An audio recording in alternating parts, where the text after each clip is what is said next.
कुछ समय पहले कृष्णगंज थाना क्षेत्र में जमीन हड़पने की नीयत से बुजुर्ग महिला को कार में जिंदा जलाकर मारने के प्रयास का मामला सामने आया था। इस मामले में सिविल लाइंस थाना पुलिस ने मुख्य आरोपी ड्राइवर को गिरफ्तार करने में कामयाबी हासिल कर ली है। इसका खुलासा करते हुए Ajmer north CO doctor Priyanka Raghuvanshi ने बताया कि कृष्णगंज थाना क्षेत्र की रहने वाली 82 वर्षीय वृद्ध महिला मधु गुप्ता को प्रॉपर्टी हड़पने की नीयत से इन्हीं के ड्राइवर शिवराज गुजर ने कार में ही जिंदा जलाकर मारने की कोशिश की थी। पीड़ित महिला के सभी बच्चे बाहर रहते हैं और अजमेर में वे अकेली रहती हैं। इस घटना के बाद पीड़ित महिला के बेटे राजीव गुप्ता ने इस संबंध में ड्राइवर शिवराज गुजर और उसके साथियों के खिलाफ नामजद मुकदमा दर्ज करवाते हुए बताया था कि ड्राइवर शिवराज गुजर ने फर्जी पावर ऑफ अटर्नी बनाकर उनकी माता की 3 प्रॉपर्टी फर्जी तरीके से हड़पने की कोशिश की है। इसके साथ ही उसने उनकी माता के बैंक अकाउंट में भी हेराफेरी की है। इस संबंध में सिविल लाइंस थाना अधिकारी शमशेर खान को जांच की जिम्मेदारी सौंपी गई थी। उन्होंने इस संबंध में जांच करते हुए कई सबूत जुटाए, जिनसे पता चलता है कि शिवराज गुजर और उसके साथियों ने मिलकर पीड़ित मधु गुप्ता को न सिर्फ जान से मारने की कोशिश की, बल्कि उनके बैंक अकाउंट और प्रॉपर्टी के साथ भी हेराफेरी करने का प्रयास किया है।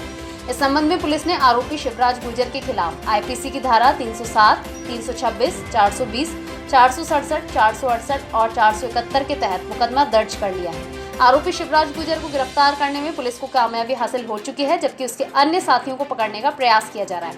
इस मामले में पुलिस ने शिवराज गुजर के करीब 10 से 15 साथियों को नामजद किया है।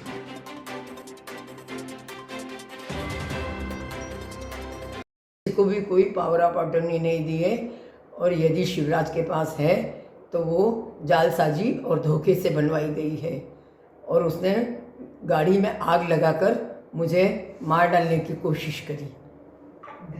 एक घटना 22/2/2021 की थी कि एक कार के अंदर आग लगी और उसके अंदर एक लेडी जो है वो किशनगंज एरिया के अंदर बुरी तरीके से जल गई थी। ये सूचना हमें फरवरी माह में मिली थी, जिसके बाद उनके बेटे जो हैं राजीव गुप्ता करके वो मार्च में आए और उन्होंने प्रकरण दर्ज कराया कि उनकी मदर के साथ 10 साल तक एक शिवराज गुजर करके व्यक्ति था, जो कि उनके मदर का ड्राइवर का और बाकी सारे काम अकाउंट्स वगैरह को हैंडल करने का काम करता था।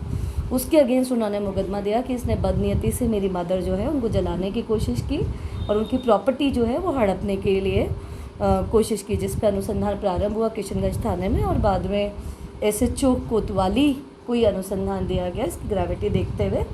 और उसके अंदर SHO कोतवाली ने जितने भी फैक्ट्स इकट्ठे किए, टेक्निकल एविडेंसेस और बाकी एविडेंसेस, उससे ये चीज़ सामने आई कि शिवराज गुजर ने कुछ व्यक्तियों के साथ में मिलकर 82 इयर्स जो मधु गुप्ता थी उनको मारने की कोशिश की और साथ ही अपने साथियों के साथ मिलकर उनके अकाउंट्स में हेरा फेरी करके उनकी जो प्रॉपर्टी थी उसको हड़पने की कोशिश की है। तो उसके ऊपर SHO कोतवाली ने, जिन्होंने ये अनुसंधान किया है, आज शिवराज गुजर को गिरफ्तार किया और इनके जो बाकी साथी हैं उनको भी इस मुकदमे में नामजद कर लिया गया और जिनके अगेंस्ट जल्द से जल्द विधिक कार्रवाई की जाएगी। जिन धाराओं के अंदर इनको अरेस्ट किया गया है वो है 307, 326, 420, 467, 468 और 401। इसके अंदर इस मुकदमे के ऊपर कार्रवाई की गई है और शिवराज गुजर को गिरफ्तार किया गया है। पैसे का काफ़ी बड़ा लेन देन है। प्रॉपर्टी जो है उसका है 3 प्रॉपर्टीज़ जो हैं उनका जनरली प्राइमा फेसा आया है कि उन प्रॉपर्टीज़ को हड़पने की कोशिश की गई है और अकाउंट में जितना भी इस लेडी के पास पैसा है उसको हड़पने की कोशिश की है। और साथ में जो आग जली है उसके अंदर भी कहीं ना कहीं डेलिब्रेटली जो अभी अनुसंधान में एविडेंसेस है उसके बेसिस पे प्रतीत होता है कि जानबूझ के उस गाड़ी में आग लगाई गई थी ताकि ये लेडी जो है उसमें जल जाए। और इनके दोस्तों को भी गिरफ्तार किया गया जो इसमें उनको अभी नामजद कर लिया है। उनके और एविडेंसेस को थोड़ा फोर्टिफाई करके उनको भी गिरफ्तार किया जाएगा, लेकिन प्राइमा फेसा उनको भी मुलजिम माना जा रहा है।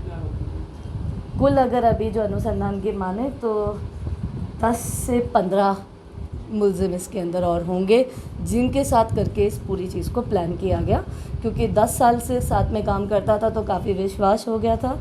उसके विश्वास का फ़ायदा उठाते से ही धीरे धीरे क्योंकि इनके तीनों बच्चे जो हैं वो बाहर रहते हैं उसका इसने फ़ायदा उठाया और उसके बेसिस के ऊपर इसने इनको प्राइमा फेसा के अंदर इनकी पूरी जितनी भी प्रॉपर्टी है, एक मुकदमा शोभराज के अगेंस्ट गेगल में भी दर्ज है, तो इनकी कुछ प्रॉपर्टी किशनगंज में, कुछ गेगल में, जितनी भी प्रॉपर्टी है सबके इसने किसी ना किसी तरीके से फ़ायदा उठाया है और उन सब के हमारे पास प्रूफ है। गेगल में किसी खास तरह का मुकदमा है? यही 420, 67, 68 का मुकदमा, सेम पार्टी का ही है।